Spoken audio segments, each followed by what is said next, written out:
Affirmative action in colleges and universities when it comes to accepting students is gone.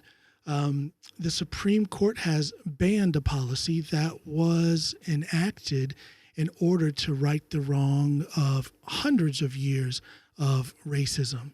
And within that racism, we're talking about slavery, Jim Crow, unequal protection under the law, redlining, in other words, housing discrimination.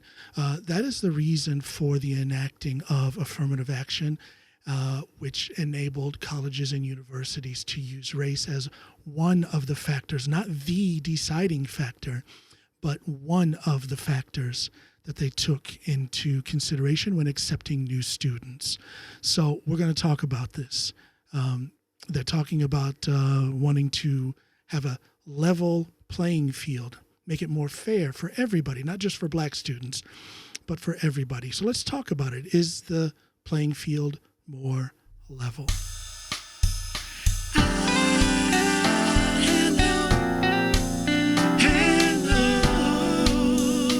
This is the Coming Home Podcast with John Allen.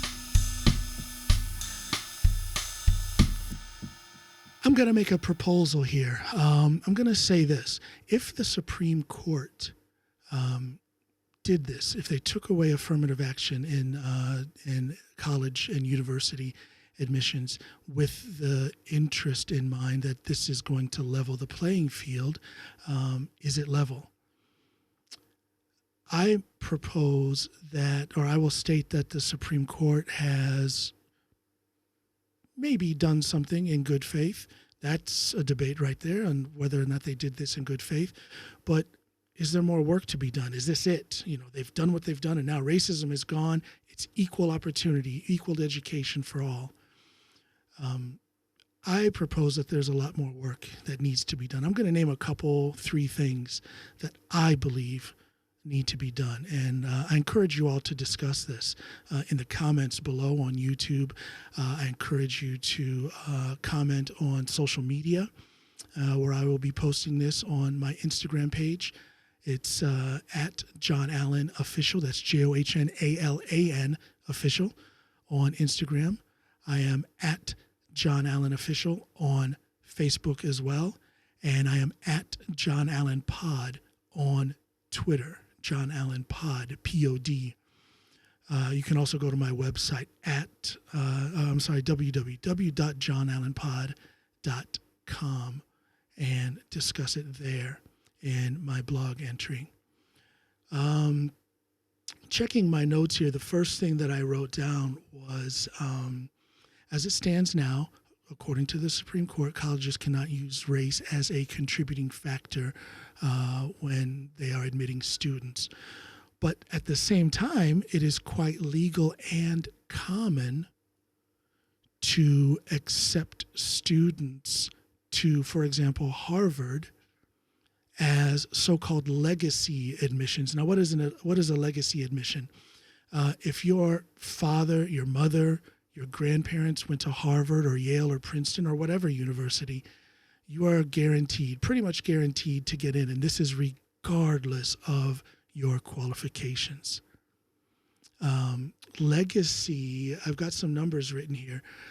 Legacy admissions at Harvard. There's a study done by the University of Oklahoma, University of Georgia, and Duke University that found that 43% of Harvard students are there not because of their grades or their qualifications, but they are there because they are either legacy admissions, their parents or grandparents were students at Harvard, or they are the students of parents who donated a large sum of money to Harvard. Think about that. Your parents are wealthy enough, so you're in. Your parents paid your way in. You're not qualified, but your parents paid your way in. Okay? So that is allowed, but taking race into consideration as one of the considerations to take into to mind when it comes to admitting students, that's not allowed anymore. Sounds a little odd to me. Is that a level playing field? Or is this a playing field that is even more uneven, even more difficult, full of hills and valleys that black and other minorities black people and other minorities need to navigate in order to get into a college or university. Legacy students, you guys are in still. No problems there. That's not based on merit. Children of parents who have donated large sums of money, you're still in there. There's no regulations on that. That's still okay. When you also take into consideration that the median, when this lawsuit that the Supreme Court made this decision based on, when that lawsuit was presented, now I'm going to have to double check my numbers. I'll try and put the actual numbers up on the screen. But I was reading this morning, the median wealth of white Americans was like 200 some odd $1,000, and the median wealth of black Americans was at 24,000 something. Again, I'll double check those numbers, and I'll try and post them up on the screen, and I'll definitely put it in the comment section or in the description of this episode. But when you take that into consideration, and then that is a whole nother podcast episode or a whole nother discussion about why there is such a wide difference between the median wealth between white Americans and black Americans. But when that is the case, and when you also then see that these these students who are the children of big-time donors to these colleges and universities, they are mostly white. So is that not a de facto race-based criteria? As Tucker Carlson would say, I'm just asking questions. I'm just asking that question. I know the answer to that. Of course, it is a de facto race-based criteria when white families have 10 times the net worth of black families. Of course, that suddenly becomes a social issue or a race issue. And by the way, black people did not come up with the concept of race. Black people did not come up with the concept of separate avenues of education, educational segregation. That was not something that black people came up with. So I just want to put that out there for I'm just trying to head off a few comments that I know are going to come on social media.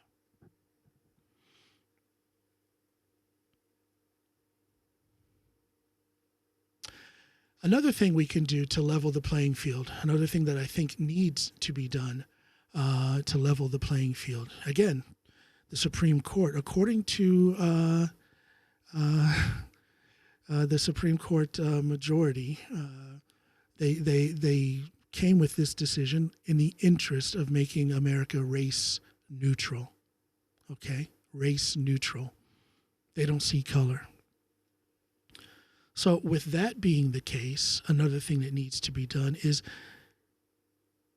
you have to acknowledge the fact that before college, we're talking grade school, middle school, high school, black students, black boys especially, are several times more likely to be suspended or kicked out of school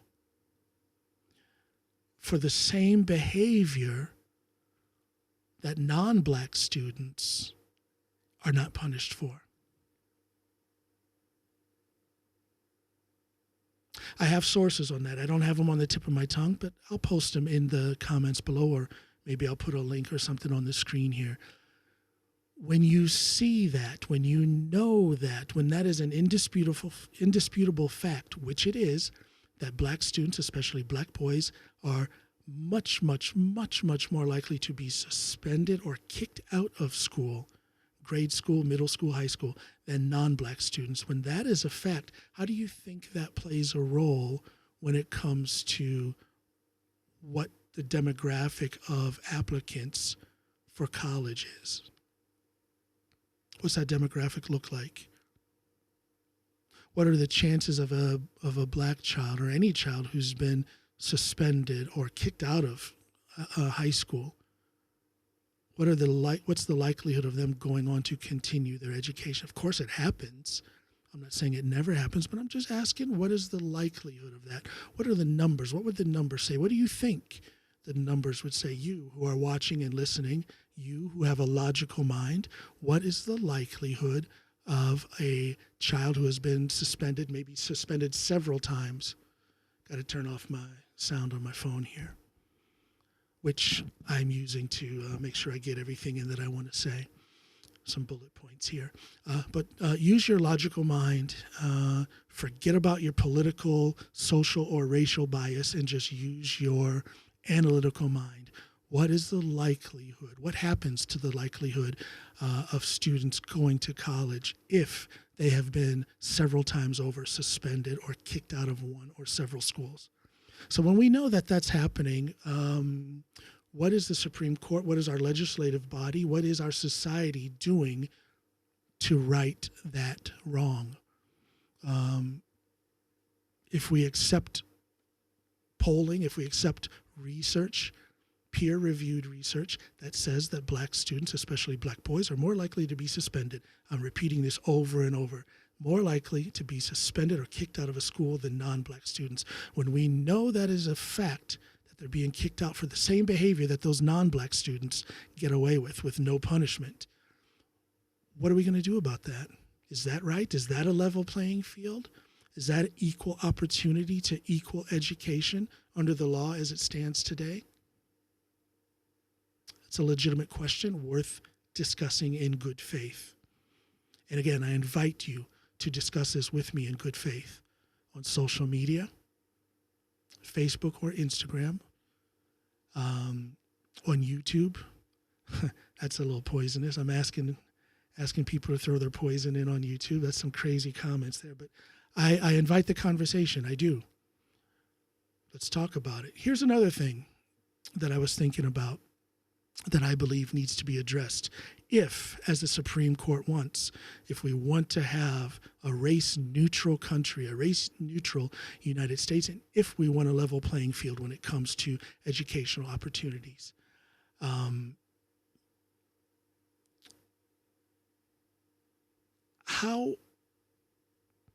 is it justifiable that it has never been made right, the wrong of black families for decades, 50 years, 100 years, 150 years? Let's say since slavery, since 1865, when black people nominally were taken to be regular United States citizens, and all United States citizens are taxed, right? And it is those tax dollars that fund our public schools, right? But for a majority of that time, since the ending of the Civil War, since the Emancipation Proclamation, for a majority of that time, black children have not been allowed to attend those same public schools that their tax dollars fund. Historical fact. It doesn't matter how far to the right you are. It doesn't matter if you're a racist or not. You know, you must acknowledge that there has been school segregation for a majority of the time since the freeing of the slaves, since the Emancipation Proclamation. And when that is the case, when we also acknowledge that those same black citizens who were blocked from attending so-called white schools were taxed, and their tax dollars were used to fund those public schools, why is that wrong not addressed? I don't know. Hey, congregation, can you say reparations? How about righting that wrong of black tax dollars going to schools that were overwhelmingly attended by white children, while those black children of those black taxpayers were not allowed to go to those schools? Segregation is real. Here's another fact for you. Today, when there's supposed to be this colorblind society, when there's supposed to be equal access to education under the law, when there's supposed to be a level playing field, over 70% of black students are at black-only schools, or an overwhelmingly majority black school, while the opposite is true for white students. Why is that? What is that all about? That's another long discussion with a lot of nuance, but it is a discussion that should be had, and those nuances should be picked apart and then put back together to see if it holds logically. Okay? So black tax dollars going to schools that black children were not able to attend for a majority of our time since the Emancipation Proclamation. With that being the case, let's tie it together a little bit. With that being the case, and all of these things that I've pointed out are interlocked. The one point that I brought up has affected the other, both now in modern times and historically. But let's piece this together now about segregated schools. When there are so many black children who go to underfunded schools, when there are so many black children, black students who go to underfunded schools with a level of teaching that is substandard, and I don't mean any offense to any teacher who's teaching at a black school, but let's just keep it real. Let's just say it like it is. There is a lower standard of teaching. In other words, a lower standard of education at those schools. Maybe a lower standard is the wrong thing to say, but there is a lower level of the quality of the education that those kids are getting. When we know these things to be true, let's ask a question again, a legitimate question, not a Tucker Carlson question, but a legitimate question. When we know those things to be true, what does that say for the likelihood of a black student who goes to one of those schools to then go to a college and get accepted? Something to be thought about, something to be discussed. In closing, I would like to say,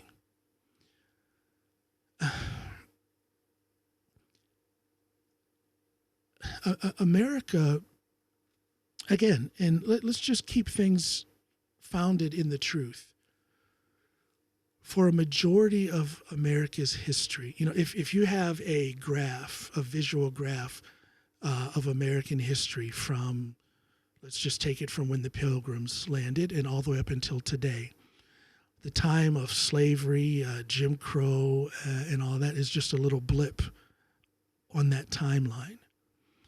So for a majority of that timeline, America has actively worked to suppress Black Americans and to obstruct their path towards equal education and the equal opportunity to that equal education. And when we know that to be true, is the fact that the Supreme Court has now taken away this form of affirmative action when it comes to college and university acceptance, when they have taken that affirmative action away, does that help to level the playing field, or does it make the playing field even more unequal? Let's talk about it. Let's discuss it. Sub-question: has the removal of affirmative action when it comes to accepting students into college and universities, has the removal of that affirmative action by this Supreme Court, has that contributed towards a so-called colorblind America, a race-neutral America? Has it contributed to that? Or are the differences and the inequality going to be even more glaring? Is it going to be more obvious now going forward as we see what happens to college acceptance numbers for Black people and other minorities as well, but especially Black people? When we see what's going to happen now going forward, does that contribute to this race-neutral country that everybody wants to have. Okay? Let's talk about it. Again, my website, johnallenpod.com, JOHNALANPOD.com. Go there. You'll see a blog entry around this episode. We'll discuss it on social media. We'll discuss it on YouTube. At my website, you can also get my audiobook. I like it, and I think you will too. I like to read. Some of you don't like to read, but for those of you who don't like to read, I will read for you in my audiobook. Go check it out. Okay? Everybody go out there, love and be loved, and enjoy the process. Thank you.